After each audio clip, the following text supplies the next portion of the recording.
is there any trope that hasn't been used to split the two of you guys up in the course of these seasons? I feel like they've used everyone. Amnesia, they used and they used extra. All of a sudden, he has a girlfriend, and then you got like every trope. Yeah. I mean, at this point, it's probably just like maybe like a Robotech exoskeleton. This is probably the only thing that could probably like. That's a trope, right? Yeah.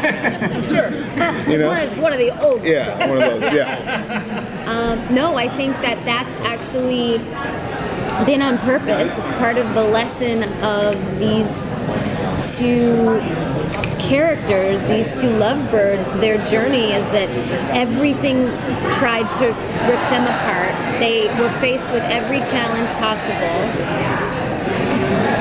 And what love is that through every one of those choices, they came back to one another. They always chose each other.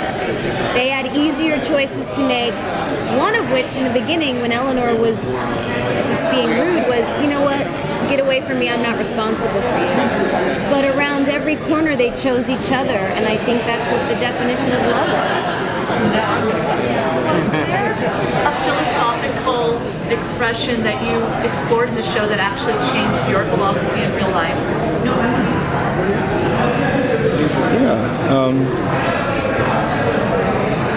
I recognized I'm a moral particularist. Yeah.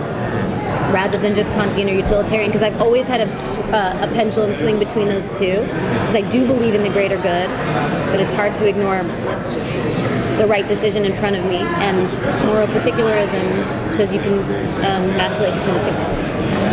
Yeah, I think that, the thing that I keep going back to is the idea that, the fact that things have an end is what gives it meaning. And because I really try to unpack for myself, I think the idea that it's like, oh yeah, it's like if you tell someone a lie, you smack someone on the lips, it's like, give it some time. If there's no penalty for it, it'll eventually fade. And the fact that it's like, no, it's like my time here is finite, and every single thing I do like has a consequence that will play into my life in some way, and that time is gonna end. And so it's that's sort of put my brain into a very different space. It's kind of fitting up the series too, because it's ending because it's the right time to end, and not just milking out. It speaks. What? It's very, you were saying bittersweet's not a strong enough word, and I couldn't agree with you more. I'm describing it as the best, worst feeling to have, because we're gonna, we have a really fun time together, and it's gonna be really, I'm gonna miss working with these people so much.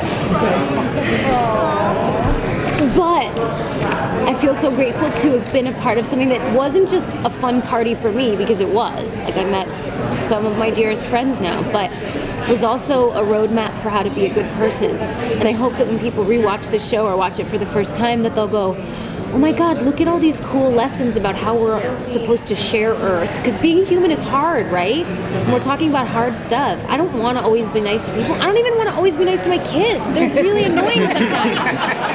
But philosophy gives you lessons on why it's important to do that and help people grow around you. And yet we wrap it in a beautiful fart joke.